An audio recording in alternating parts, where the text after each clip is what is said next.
Hola, en esta ocasión, con el equipo SMEIMEDIX, presentaremos casos clínicos de síntomas y signos cardiorrespiratorios. Caso 1. Mujer de 58 años, comerciante, previamente asintomática de la esfera cardiovascular.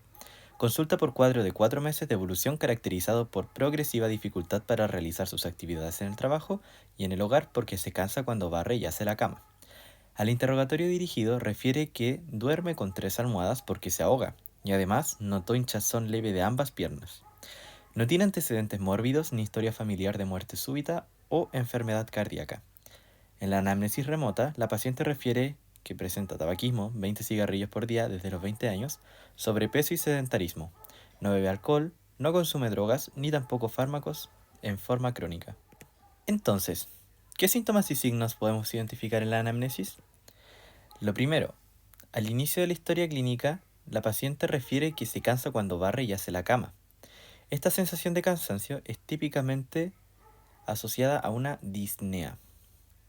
También la paciente refiere que duerme con 3 almohadas porque se ahoga, lo cual nos puede estar hablando de una ortopnea de 3 almohadas en su cuantificación.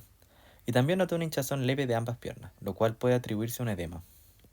¿Qué otros síntomas podríamos preguntar o indagar en este caso?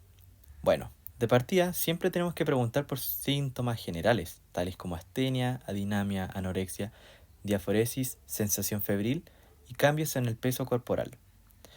Pero en este caso en particular, dado que nosotros estamos sospechando que puede ser alguna enfermedad ya sea cardíaco o respiratoria, también tenemos que preguntar por signos propios de estas esferas, como por ejemplo afonía, apnea, broncorrea, coriza, difonía, disnea, dolor pleurítico, expectoración, hemoptisis por sobre todo, odinofagia, rinorrea, tope inspiratorio, tos, también es muy importante, trepapnea y vómica. Ahora, en cuanto a la esfera cardíaca, podríamos preguntar por angina, claudicación intermitente, disnea paroxística nocturna, edema, ortopnea, nicturia, palpitaciones y síncope. Entonces, en esta lámina nosotros podemos ver que el dolor puede dividirse en parietal, pleuropulmonar, mediastínico propiamente tal, cardíaco o también puede ser un dolor referido del abdomen. En ese sentido, nosotros nos tenemos que concentrar siempre en descartar los cuadros más importantes o los que pueden tener una mayor letalidad. Por ejemplo, si el dolor torácico es de origen cardíaco, tenemos que preguntar siempre dirigidamente para descartar o verificar si es que existe algún tipo de infarto, también si es que a nivel pleuropulmonar y también con un tape inspiratorio, si es que existe por ejemplo un neumotórax o si es que existe una neumonía, mientras que si es parietal, tenemos que también fijarnos si es que tiene signos de inestabilidad de tórax, por ejemplo en el caso de una fractura. Varios de los síntomas que fueron nombrados recién se pueden preguntar de una forma un poco más dirigida y también de una forma más profunda para así poder diferenciar unos de otros. Por ejemplo, si es que nosotros tenemos dolor, en primer lugar tenemos que agotar las características como inicio, localización, irradiación, intensidad, carácter, evolución, etc. Lo que típicamente les enseñaron que era Alicia Misea. Y en particular, si es que es dolor torácico, también podemos preguntar por su relación con el esfuerzo. Si es que este, por ejemplo, aparece o se reproduce frente a algún esfuerzo físico, emocional o estrés. Y también podemos preguntar si es que existe o no un tope inspiratorio o puntada de costado, lo cual nos puede estar orientando quizá a una etiología un poco más pulmonar. Ahora bien, si es que el paciente se presenta con tos, nosotros siempre tenemos que fijarnos si es que esta es una tos no productiva o productiva. Y aún así, tenemos que preguntar si es que se asocia a disnea o no se asocia a disnea. Asimismo, si es que la tos es productiva, tenemos que fijarnos si es que la expectoración es hemoptoica, por ejemplo, hemoptisis, o si es que es mucopurulenta. Así como también tenemos que preguntar si es que son cuadros autolimitados o si es que son cuadros persistentes y permanentes en el tiempo. Por otra parte, si es que el paciente refiere que presenta edema, nosotros tenemos que pensar en que existen múltiples causas. Por ejemplo, el edema renal, que se puede dar por pérdida de proteínas. Podemos tener también un edema carencial por disminución en la ingesta proteica o por pérdida proteica por mala absorción. También tenemos que fijarnos si es que puede ser un edema de origen cardiogénico, frente, por ejemplo, casos de insuficiencia cardíaca congestiva o progresión, por ejemplo, de esta enfermedad. También si es, por ejemplo, por aumento de la permeabilidad vascular, como en caso de reacciones alérgicas y anafilácticas, entre otras causas. No está de más mencionar que también el edema puede ser de origen hepático.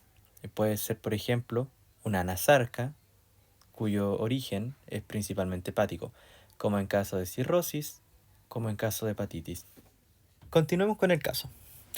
Usted le realiza el examen físico y constata que tiene una presión arterial de 110,74, una frecuencia cardíaca de 82, una saturación de oxígeno 96, una FiO2 de 21, el Glasgow 15 de 15 sin focalidad, un VEC normal con buena perfusión distal, un latido apical en quinto espacio intercostal, desplazado a línea axilar anterior, R1 normal, R2 patológicamente desdoblado, sin R3.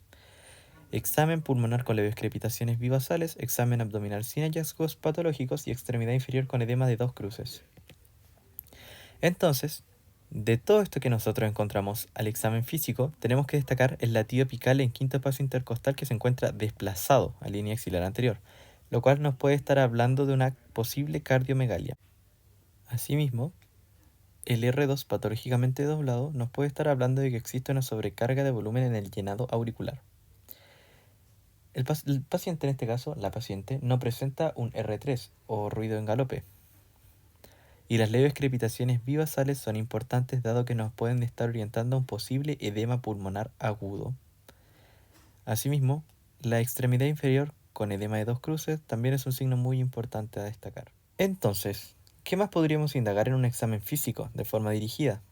En este caso, es importante buscar signos tales como ingurgitación yugular, otros signos de cardiomegalia, hepatomegalia, cambios en la coloración de la piel, un tercer ruido cardíaco, que en este caso la paciente no lo presentaba, frémitos y también soplos, y caracterizarlos. Ahora, en cuanto a la esfera pulmonar, tenemos que estar atentos en caso de que existan roncus, sibilancias, estertores, crépitos, matidez, signos de hipoventilación, uso de musculatura accesoria, soplos tubarios, estridor, alteraciones en la respiración, así como también frotes pleurales. Entonces, con todo lo que nosotros hemos indagado, finalmente podemos conjugar ciertas hipótesis diagnósticas.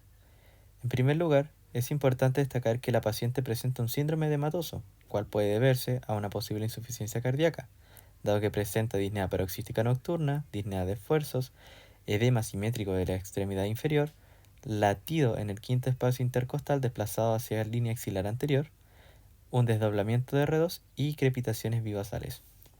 Asimismo, la paciente presenta un síndrome disneico, esto principalmente por la disnea de esfuerzos y también por la disnea paroxística nocturna.